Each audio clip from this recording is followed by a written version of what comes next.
cupped and bowed. It's a very trendy topic online. We're going to break it down, look at how those two different movements of the wrist is going to really influence your ball flight and actually just understand it a little bit more. Let's have a look.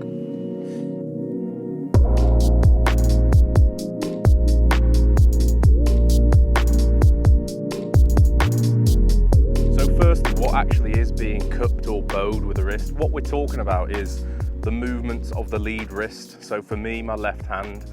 And when we talk about cupping or any cupping of the wrist, it's actually called the extension of the wrist. And when we talk about bowing, it's the flexion of the wrist. And why it's so important is because it directly relates to the club face. So as we move these wrists around and the hands on the golf club, it's going to change how much loft's on the golf club, where the club face is pointing.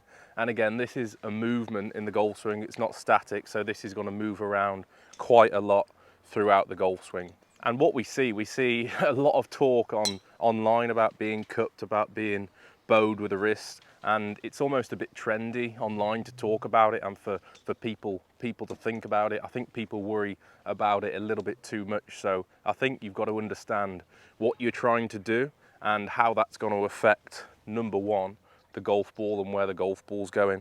So firstly, let's just talk about it in a backswing capacity. So if I swing up to the top of my backswing and I really try and cup my wrist, you can see how that's changing where the club face is pointing. So if I'm going more cup now on the way back, we can see this club face is starting to open a little bit more, and open relative to the path, not relative, because if you talk about open and close, it's what's it relative to. We've got to think about what is my club face open to. It's open in relation to where it's traveling or where it's moving up and down on this arc. And what's really important is you've got to understand that there's plenty of cases in the world of golf, major champions, all different swing styles, but what we really do want to understand is how they work. So if let's take for example a Webb Simpson, gets it very cupped on the way back and gets his wrist into that extended position. Club face, many would say, was open. But why it works is because of how he actually moves down at the golf ball. So if he does open the club face, he has to start to close the club face to hit a good golf shot. So we've got to look at the matchups that these guys have and how they work and why they're actually able to do that and how they match up a little bit through the ball. If we take another golfer, let's take a Morikawa or a Dustin Johnson that goes the complete polar opposite, gets it really bowed. We can see the club face is now closed, but because of this, in a backswing capacity, it changes how they move down at the golf ball. So if we look at that from a face-on point of view, I'm going to go really extended, really cupped in the wrist at the top. And as I move to square this face, I really have to feel like my wrists, my forearms, the shoulders are working differently to try and square that club face at the moment of truth, at the point of impact. If I go to the opposite now, I'm going to go really bowed. We can see club face looking up to the sky. How do I move now? Well, I have to have tons of rotation, have to have the hands slightly forwards to be able to square that club face. Benefits of either, I think what's really important is you've got to figure out what you can do, what your body can do, and how that relates again back to the ball flight. So I'm going to give this a go now. I'm going to try on purpose to get really cupped, and it's really funny actually. When I try and do this, you'll see I get nowhere near getting into either one, but I'm going to give it a really good go now. So I'm going to try and get mega cupped. I've got 7-iron here. I'm going to try and really feel that wrist is extending and feel what I've got to do to hit a decent golf shot. So that wasn't too bad. It's gone a little bit left of target.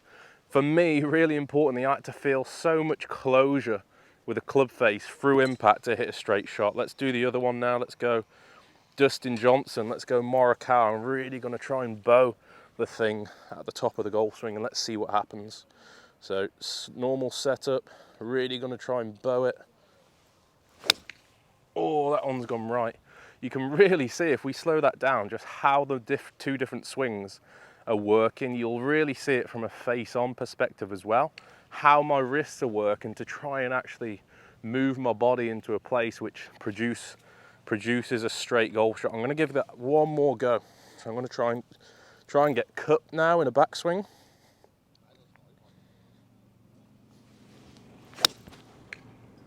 That's producing more right to left curvature for me.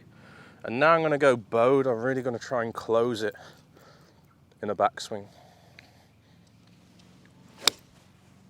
Oh, that wasn't good enough. It was gone straight, but I can really, if you actually go to the range and test that, if you actually go really cut, go the next extreme, and just feel, you'll be amazed, feel how your body's got to really work through impact to be able to make that work. So from a backswing to a downswing capacity, we can really get the gist of how the body has to accompany both sets of wrist angles to produce straight golf shots. I think when people start to get unstuck with this is that in a negative case, if we have too much of the one without the correct body movements, for example, if I go really, really cupped and I actually haven't got the ability now to square the club face, or my body works too open, that's when it can get a bit messy and we can start producing a lot of different golf shots. Another trend that we see online is that people train a lot of body movement without the correct matching wrist angle. So if we have too much extension here and we start to open up, we can see the club face is going to start to point so far out to the right, it's going to produce some very nasty shots. Likewise, if we have too much bowing and you haven't got the body positions or the actual ability to open your body to the target, we're going to again produce a lot of different ball flights. So these things have to start to match up together to hit the golf ball where we want it to go.